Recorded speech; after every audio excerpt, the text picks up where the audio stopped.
دعا، زینب اور محمد صحن میں کھیل رہے تھے جبکہ ارشد صاحب پاس بیٹھے نیوز پیپر پڑھ رہے تھے۔ اتنے میں ان کی بیگم آئی اور بولی، زینب کے پاپا، محمد اور زینب کو اسکول کا نیا بیگ لا دیں، پہلے والے بیگ اب خراب ہو چکے ہیں۔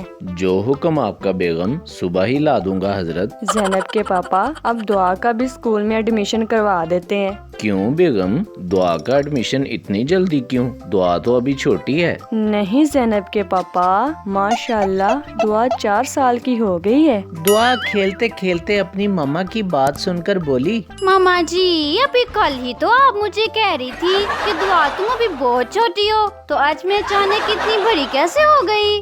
دعا کی بات سن کر ارشد صاحب اور ان کی بیگم ہنسنے لگے۔ اگلے دن ارشد صاحب بائک پہ کچھ سامان لیے گھر انٹر ہوئے اور آتے ہی بیگم کو آواز لگائی، بیگم ادھر آئیں ذرا۔ ارشد صاحب کی آواز سن کر ان کی بیگم کمرے سے باہر آئی اور بولی، خیر تو ہے زینب کے پاپا؟ یہ لیں حضرت، زینب کا اسکول کا نیا بیگ۔ شکریہ زینب کے پاپا۔ محمد پاس ہی کھڑا تھا، زینب کا بیگ دیکھ کے بولا، پاپا دی میرا بیگ نہیں لائے۔ یار محمد، میں بھلا تمہارا بیگ لانا کیسے بھول سکتا تھا۔ یہ کہہ کر ارشد صاحب نے ایک بیگ محمد کی طرف بڑھایا، یہ لو محمد، یہ تمہارا بیگ ہے۔ شکریہ پاپا دی۔ ارشد صاحب نے اپنی بیگم کو دعا کی چیزیں پکڑائی اور بولے، بیگم یہ لو دعا کی وردی اور بیگ، کل اس کو اسکول میں ایڈمیشن کروانے لے کے جانا ہے۔ دعا بھی پاس ہی کھڑی تھی اور سب کی باتیں سن رہی تھی۔ اپنے پاپا کی بات سن کے خود سے بولی، اچھا بچوں، یہ مجھ سے اتنا تنگ ہیں کہ اب مجھے اسکول بھیجیں گے، ان کا تو کوئی علاج کرنا ہی پڑے گا۔ کچھ کہا اپنے دعا؟ نہیں پاپا جی، میں بھلا آپ لوگوں کو کچھ کہہ سکتی ہوں؟ دعا کسی صورت اسکول میں نہیں جانا چاہتی تھی۔ اس کے شرارتی ذہن میں ایک آئیڈیا آیا۔ اگلے دن وہ صبح اٹھ کے اپنا بیگ اور وردی گھر سے باہر پھینک آئی۔ بیگم دعا کو تیار کر دیں، اسکول لے کے جانا ہے اس کو۔ جی زینب کے پاپا۔ اتنا کہہ کے ارشد کی بیگم دعا کی وردی ڈھونڈنے لگی۔ زینب کے پاپا، دعا کی وردی اور بیگ نہیں مل رہے۔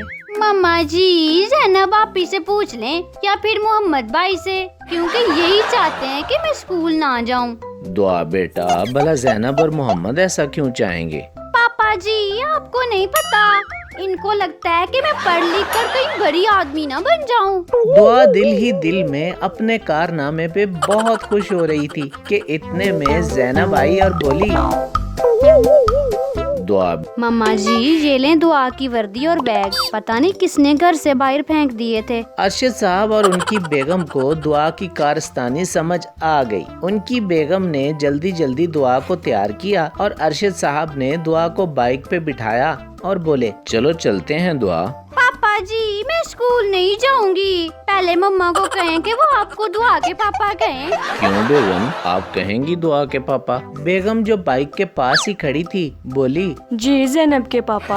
ارشد صاحب اور ان کی بیگم ہنسنے لگے اور وہ دعا کو زبردستی اسکول لے کر چلے گئے۔